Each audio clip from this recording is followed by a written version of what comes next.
ரசூலை கரீம் ஸல்லல்லாஹு அலைஹி வஸல்லம் அவர்கள் மீது ஸலவாத்தை சொல்வோமாக. அல்லாஹும்ம ஸல்லி அலா முஹம்மது அல்லாஹும்ம ஸல்லி அலைஹி வஸல்லம். அல்லாஹும்ம ஸல்லி அலா முஹம்மது அல்லாஹும்ம ஸல்லி அலைஹி வஸல்லம். அல்லாஹும்ம ஸல்லி அலா முஹம்மது அல்லாஹும்ம ஸல்லி அலைஹி வஸல்லம். அல்லாஹும்ம ஸல்லி அலா முஹம்மது யா ரப்பி ஸல்லி அலைஹி வஸல்லம். அன்னாத குடும்பத்தார்கள், தோழர்கள், இமாம்கள், பெரியோர்கள், நாதாக்கள், ஷேഖ்மார்கள், குறிப்பாக நம்மவர்கள் அனைவர்கள் மீதும் உலக மக்கள்கள் அனைவர்கள் மீதும் அல்லாஹ்வின் சாந்தியும் சமாதானமும் கருணையும் ஈடேற்றமும் என்றென்றும் இறங்கிக் கொண்டே இருக்கட்டுமாக. ஆமீன். அல்லாஹ்வின் நல்லடியார்களே, அருமை பெரியார்களே, மனிதனுக்கு வாழ முக்கியமாக தேவைப்படக்கூடிய ஒன்று மன அமைதி.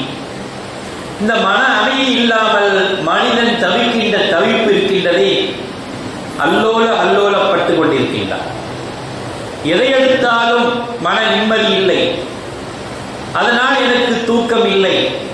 தூக்கம் இல்லாதால் பல நோய்கள் என்னை உடம்பில் தாக்கிக் கொண்டிருக்கின்றது. ஆகவே எனக்கு நிம்மதியான வாழ்க்கை வேண்டும் என்று அலைவாய்த்து கொண்டிருக்கின்றார். பிள்ளைகளால் நிம்மதி இல்லை, வீடுகளால் நிம்மதி இல்லை, பொருளாதாரத்தால் நிம்மதி இல்லை, நண்பர்கள், உற்றார்கள், உறவினர்கள், அக்கம் பக்கம் இவர்களால் எனக்கு நிம்மதி இல்லை என்று ஒவ்வொரு மனிதனுடைய உள்ளத்திலும் இந்த கேள்வி எழுந்து கொண்டேதான் இருந்து கொண்டிருக்கின்றது. எங்கே நிம்மதி நிம்மதி என்று தேடிக்கொண்டே அழைகிறார்கள். ஆனால் நிம்மதியான வாழ்க்கை சிறந்த வாழ்க்கை என்று இஸ்லாம் அழகான முறை சொல்லி காட்டுகின்றது. ஏன் நிம்மதி இல்லை? இஸ்லாம் நம்மை பார்த்து கேள்வி கேட்கின்றது. ஏன் உங்களுக்கு நிம்மதி இல்லை? இறைவனை நினைத்தீர்களா? பொறுப்பை இறைவனிடம் சாட்டினீர்களா? அல்லது இறைவனை பக்க துணையாக வைத்துக் கொண்டீர்களா? இவ்வாறு நீங்கள் நடந்து கொண்டால் நிம்மதி உங்களை தானாக தேடி வருமே. நிம்மதியை தேடி நீங்கள் ஓட வேண்டாம். இறைவனை உங்களோடு அணைத்துக் கொண்டால் எல்லாமே இறைவன் அவனை பார்த்துக் கொள்வார். என்னுடைய பிரச்சனைகள், இன்னல்கள், பின்னல்கள், கஷ்டங்கள், நிஷ்டூரங்கள் அனைத்தையும் இறைவனை பார்த்துக் கொள்வான் என்று இறைவனோடு நாம் ஒப்பந்தம் செய்து கொண்டார். அதுதானே கலிமா. லா இலாஹ இல்லல்லாஹ் என்ற ஒப்பந்தம் என்னது? சகல துக்கங்களும் சகல பாக்கியங்களும் உன்னை தவிர எனக்கு எதுவுமே இல்லை இல்லவா? அதுதானே நம் வாழ்க்கை. அதை விட்டுவிட்டு இறைவனை மறந்து, இறைவனை துதிக்காமல், இறைவனை போற்றாமல் நிம்மதி இல்லையே என்று கவலை கொள்வது நிச்சயமாக நாம் தான் கை சேதமானவராக இருக்கின்றோம். அல்லாஹ் சொல்லி காட்டினார், ஃபாலிகுல் அஸ்பாஹி வஜஅலல் லைல சகனா வஷம்ஸ வல் கமர ஹுஸ்பானா ذلك தக்தீருல் அஸீஸுல் அலீம் என்று சொல்லி காட்டுகின்றார். அவனை பொழுதை விடிய செய்யக்கூடியவனாய் இருக்கின்றார். அவனை பெற அவனை இரவையும் பகலையும் அவன் உருவாக்கி தந்திருக்கின்றார். எதற்காக இரவு பகல் தந்திருக்கின்றார்? பகல் முழுவதும் உழைத்து இரவு முழுவதும் அமைதி கொள்ள வேண்டும், நிம்மதி கொள்ள வேண்டும் என்பதற்காக. இன்று இரவு நாம் முழுமையாக அந்த இரவை அர்ப்பணிக்கின்றோமா? எத்தனை மணிக்கு நாம் தூங்குகின்றோம்? எத்தனை மணிக்கு நாம் உறங்குகின்றோம்? எத்தனை மணிக்கு நாம் விழிக்கின்றோம்? கணக்கிட்டு பார்த்தோமா? எத்தனை மணிக்கு இஸ்லாம் நம்மை தூங்க சொல்கின்றது? கண்ணுக்கு செய்யக்கூடிய ஹக்கை நீங்கள் நிறைவேற்றுங்கள். காலையிலிருந்து இரவு வரும் கண்ணுக்கு நீங்கள் ஓய்வளிக்காமல் பார்த்துக் கொண்டிருக்கின்றீர்களே, அந்த கண்ணுக்கு நீங்கள் ஓய்வளியுங்கள், அந்த ஹக்கை நிறைவேற்றுங்கள் என்று இஸ்லாம் அழகானபடி சொல்லி காட்டுகின்றது. அந்த ஹக்கை நிறைவேற்றாமல் உங்கள் நிம்மதியான ஹக்கை நீங்கள் நிறைவேற்ற முடியாது என்று சொல்லிக்காரு. நிம்மதி என்ன ஹக்கு? அந்த ஹக்கிலிருந்து உருவானதுதான் நிம்மதியான ஹக்கு.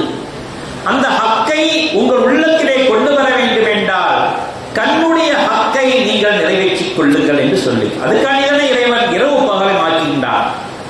அந்த இரவையும் கொண்டும் பகலை கொண்டும் சூரியனையும் சந்திரனையும் காலத்தையும் நேரத்தையும் உருவாக்கி அவன் உங்களுக்கு அழகான முறையை நிர்வாகி தந்தான். ஆக நிம்மதிக்கு அவன் பல காரணங்களை உருவாக்கி தந்திருக்கின்றான். அதையெல்லாம் இழந்து நாம் நிம்மதியை தேடி ஓடிக்கொண்டிருந்தோம் என்றால் நிச்சயமாக நாம் தான் கை செய்தவனவர்களாக இருக்கின்றோம்.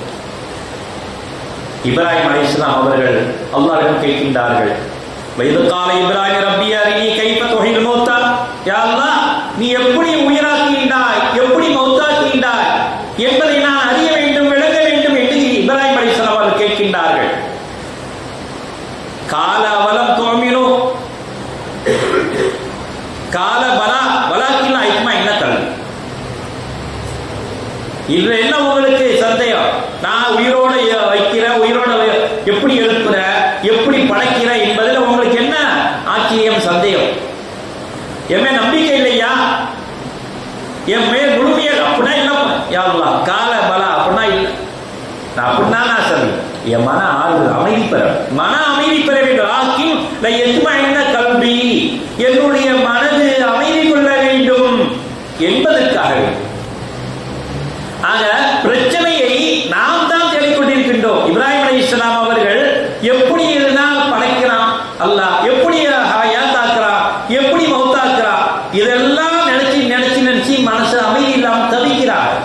அல்லாஹ் கேட்கிறான், இதுல என்னப்பா ஆச்சரியம், அல்லாஹ் ஒப்படைப்பா இல்ல, மனசு அமைதிக்கு சொல்லிக்காட்டினா இப்படி படைக்க 4 பறவை, அது பெரிய சம்பவம். 4 பறவையை கொண்டு அப்படி கொத்துக்கறி ஆக்கி 4 மணியில வச்சு கூப்பிடுகின்றதுன்னா அந்த ஆயத்துல வரிசையா வந்து கூப்பிட்டாங்க, வந்து மன அமைதி பெற்றார்.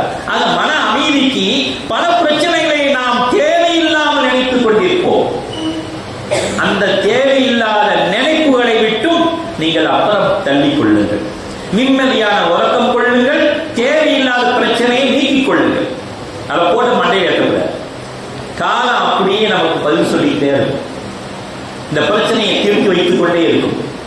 காலம் பதில் சொல்லும், நம்முடைய பிரச்சனையை தீர்த்து கொள்ளும். இதை அல்லாஹ் தஆலா அந்தந்த நேரத்திலே முடிவெடுத்து நமக்கு எல்லா விஷயத்தையும் சரியாக்குவான்.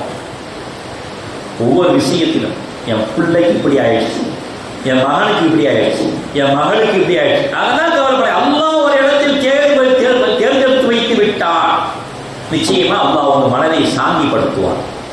இதுதான் நம்முடைய இது.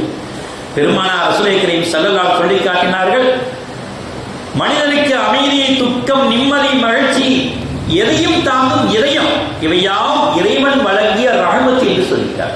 அவன் வழங்கின ரஹமத். நிம்மதியா, அல்லாஹ் எனக்கு ரஹமத்தை வழங்கி விட்டான். நிம்மதியா, தூக்கமா, தூக்கம் இல்லாம எத்தனை பேர் தவிக்கிறாங்க, நம்மளுக்கு நிம்மதியான தூக்கம் கொடுத்தாங்க, அல்லாஹ் ரஹமத்தை கொடுத்துட்டான், மன நிம்மதியை கொடுத்துட்டான், கவலையை நீக்கிட்டான், அது ஒரு ரஹமத்து தான். இப்படியாக அல்லாஹ்வுடைய நிஅமத்துக்கு நம்மளுக்கு வந்து கொண்டே இருக்கிறது, நிஅமத் வந்து கொண்டே இருக்கிறது. பெருமானார் ரசூலுல்லாஹி கரீம் ஸல்லல்லாஹு அவர்கள் வாழ்க்கையை படித்து பார்த்தால், அவருடைய வாழ்வாதாரத்தை படித்து பார்த்தால் ஒவ்வொரு விஷயமும் நமக்கு தெளிவாக விளக்க முடிகின்றது. அன்பு நபிகளாரின் அடிப்படை கொள்கையா இருந்தது. அன்புதான். நம்ம எங்க அன்பு காட்டுறோம்? மனைவியிடம் அன்பு காட்டுங்கள், பிள்ளையிடம் அன்பு காட்டுங்கள், பிரச்சனை தான் இருந்தது. அந்த அன்பை எடுக்கவில்லை. அக்கம் பக்கத்தார், உற்றார் உறவினர் அன்பு பாராட்டு, அன்புதான் எனக்கு அடிப்படை கொள்கை என்று சொல்லி காட்டினார்கள். இரண்டாவது அறிவு, நபிகளாரின் ஆயுதம். கோபம் இல்லை, அடிதடி இல்லை. ஆயுதம்னா என்ன? அடிச்சு விரட்டுறதா? என் அறிவுபூர்வமான சிந்திப்பு, இதுதான் என்னுடைய ஆயுதம் என்று சொல்ல. அறிவு தான் எனக்கு ஆயுதம். எவ்வளவு அற்புதமான நிம்மதியான வாழ்க்கைக்கு அழகாக உதாரணம் சொல்லி தந்திருக்கின்றார். அடுத்ததாக உறுதி. எந்த ஒரு விஷயம் அல்லாஹ் எனக்கு நிறைவேற்றி தருவான் என்ற உறுதி, அதுதான் என்னுடைய உடைமை என்று சொல்லி காட்டினார். அடுத்து ஏழ்மை. நான் ஏழ்மையா இருக்கிறதா எனக்கு பெருமை என்று சொல்லிக்கார். தியாகம். நபியாருக்கு அது கலை பொக்கிஷமாக இருந்து கொண்டிருக்கிறது. உண்மை நபிகளாரின் வழிகாட்டியாக இருந்து கொண்டிருக்கின்றது. துக்கம் நபிகளாருக்கு பக்கபலமாக இருந்து கொண்டிருக்கின்றது. துக்கமா? அல்லாஹ் கொடுத்தது, அதை அனுபவிப்போம். கவலையா? அல்லாஹ் கொடுத்தது, அனுபவிப்போம். இன்பமா? அதுவும் அல்லாஹ் கொடுத்து அனுபவிப்போம் என்று அது பக்கபலமாக ஆக்கிக் கொள்வார்கள் நபிகளார் ஸல்லல்லாஹு அலைஹி வஸல்லம். ஊக்கம் நபிகளாரின் வாகனம். தியானம் நபிகளாரின் தோழர். பொறுமை நபிகளாரின் போர்வை. இறை வணக்கம் நபிமானாரின் உறுதி. பணி நபிகளாரின் முழு நிறைவு. எந்த பணி எடுத்தால், எந்த வேலை எடுத்தாலும் முழு மன நிறைவோடு செய்வார்கள். அதுதான் சொல்ற முழு நிறைவு. தன்னம்பிக்கை நபிகளாரின் இறை நம்பிக்கை தான். எனக்குன்னு தன் நம்பிக்கையும் இல்லப்பா, இறைவன் மீது ஒரு நம்பிக்கை வைத்தே அதுதான் என்னுடைய தன் நம்பிக்கை சொல்லிக்காட்டினார். மன நிறைவு நபிகளாரின் இறைவன் கொடுத்த வெற்றி, இதுதான் எனக்கு மன நிறைவு சொல்லி. எனக்கு எல்லாம் வெற்றி கொடுக்கிறது என்னால வந்ததல்ல, இறைவன் கொடுத்தால் அந்த வெற்றி என்று மனநிறைவு கொள்வார்கள். அதுதான் அவருடைய வெற்றியாக இருக்கின்றது. பகுத்தறிவு நபிகளாரின் சொத்தாக இருந்து கொண்டிருக்கிறது. பகுத்தறிவு என்ன, இறைவன் இருக்கின்றானா இல்லையா, அவன் எப்படி வந்தான், ஆரம்ப காலம் இப்படியெல்லாம் சிந்திப்பதல்ல பகுத்தறிவு. இறைவனுடைய நியதிகளையும் நீதிகளையும் பகுத்து சிந்தித்து மக்களுக்கு உபதேசம் சொல்வதுதான் பகுத்தறிவு. இந்த பகுத்தறிவுனா என்ன சொல்றாங்க, இறைவன் எங்கிருந்து வந்தான், அவனை யார் படைச்சது, அவனை படைச்சா அவனுக்கு மேல வந்தா கடவுளா இருக்க முடியும், இறைவனை படைத்தவன் தானே கடவுளா இருக்க முடியும், அவன் எங்கிருந்து வந்தா இப்படி நான் கொண்டு போங்க, இது குஃபுர்ல கொண்டு விட்டுறோம் என்று பெருமானார் சொல்லி சொல்லலாம் சொல்லி இப்படிலாம் சிந்திக்காது. எதை நீதியாக நியமாக அல்லாஹ்வினுடைய சட்ட திட்டங்களை பகிர்ந்து மக்களுக்கு உபதேசம் செய்வதுதான் பகுத்தறிவு என்று சொல்லி காட்டினார். இப்படியாக அவருடைய வாழ்க்கையை எடுத்துக்கொண்டால் இதுதான் அவருடைய சொத்தா, பகுத்தறிவு தான் அவர் சொத்தா இருக்கின்றது என்று பெருமானார் ஸல்லல்லாஹு அலைஹி வஸல்லம் அவருடைய வாழ்க்கையை நாம் உணர்ந்து பார்க்க முடியும். பெருமானார் ரசூலை கரீம் ஸல்லல்லாஹு அலைஹி வஸல்லம் சொல்லி காட்டினார்கள், நான் மகிழ்ச்சியோடு வாழ்கின்றேன், ஏனென்றால் இறைவனுடைய தியானத்தோடு நான் வாழ்வதா, இறைவனுடைய தியானத்தோடு வாழ்வதால் நான் மகிழ்ச்சியோடு வாழ்கின்றேன், இறைவனை புகழ்ந்து வாழ்வதால் நான் மகிழ்ச்சியோடு வாழ்கின்றேன், இறைவனுடைய உள்ளம் உணர்ந்து வாழ்வதால் உள்ளம் அமைதியாக வாழ்கின்றேன் என்று சொல்லிட்டார். அல்லதீன ஆமனு தத்மஇன்ன குலூபுஹும் பிذிக்ரில்லாஹ் என்று அல்லாஹ் சொல்லிட்டார். உங்கள் அமைதி, உங்க உள்ளம் அமைதியாவது என்ன தெரியுமா, அல்லாஹ்வை திக்ர் செய்வது, அல்லாஹ்வை நினைப்பது. எவ்வளவு கவலை வந்தாலும் எவ்வளவு துக்கம் வந்தாலும் இது அவன் புறத்தை தவிர யாராலும் எனக்கு தந்தது இல்லை, அவனை நீக்குவான். இதுதான் களிமா.